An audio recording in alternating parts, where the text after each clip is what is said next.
Hey guys, Freezing Inferno here, and you're watching Let's Play Mega Man Xtreme 2.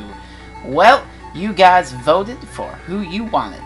The crazy blue bomber X, or that red sexy stallion Zero. I was surprised by a lot of the votes. Man, there were quite a few. But in the end, it was pretty close, but then a clear winner came out. And the winner, and person I'm going to play as first, is, drumroll please,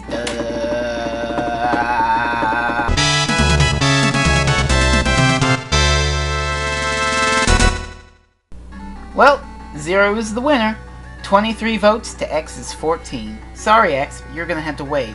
So let's start Zero Mission. And here we have Iris, who made her debut in Mega Man X4 on the PS1.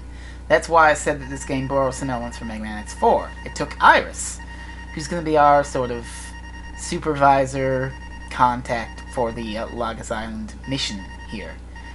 So basically, this is her first canonical chronological appearance, because this game is actually canon, thanks to something that Behold My Strength told me. He said that the erasure incident is mentioned by your transmission or contact in Mega Man X6.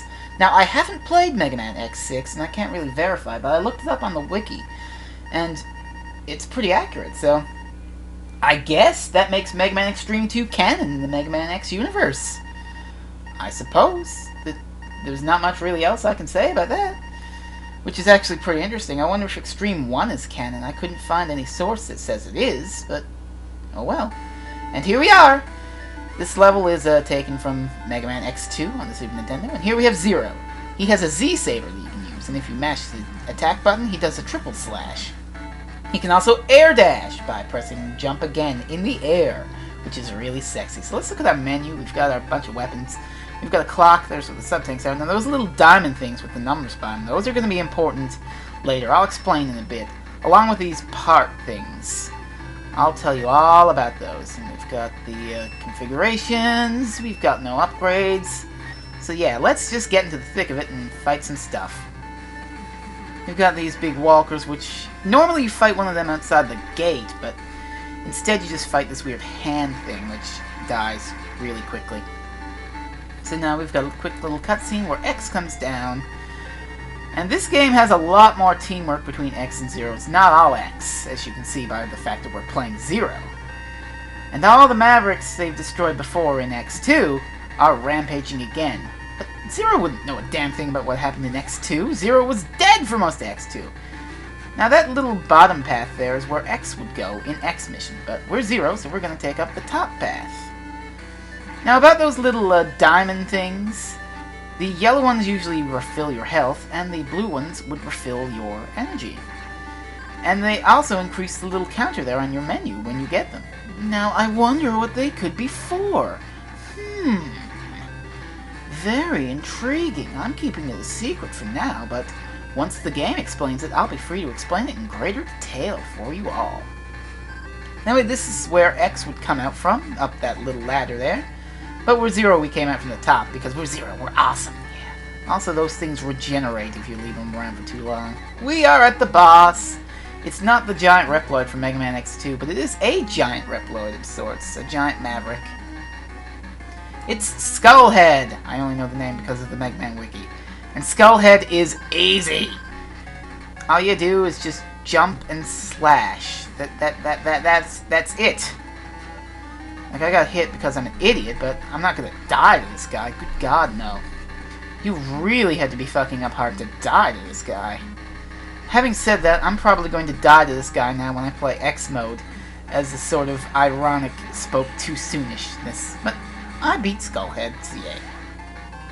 And here we are with X again. Everything's alright. What was X doing while we were fighting these things? What could they be plotting here? And Zero got a wonderful giant thing that will increase stuff and things. I'll just let the cutscene explain while I babble over it, since there's no actual voice acting. Because we've got a transmission from a mysterious night fellow who claims to own Lagos Island in the Reploid Research Laboratory. He's a soul eraser who erases the souls of the evil Mavericks. So did he cause the erasure incident? He could have. He's one of the main antagonists.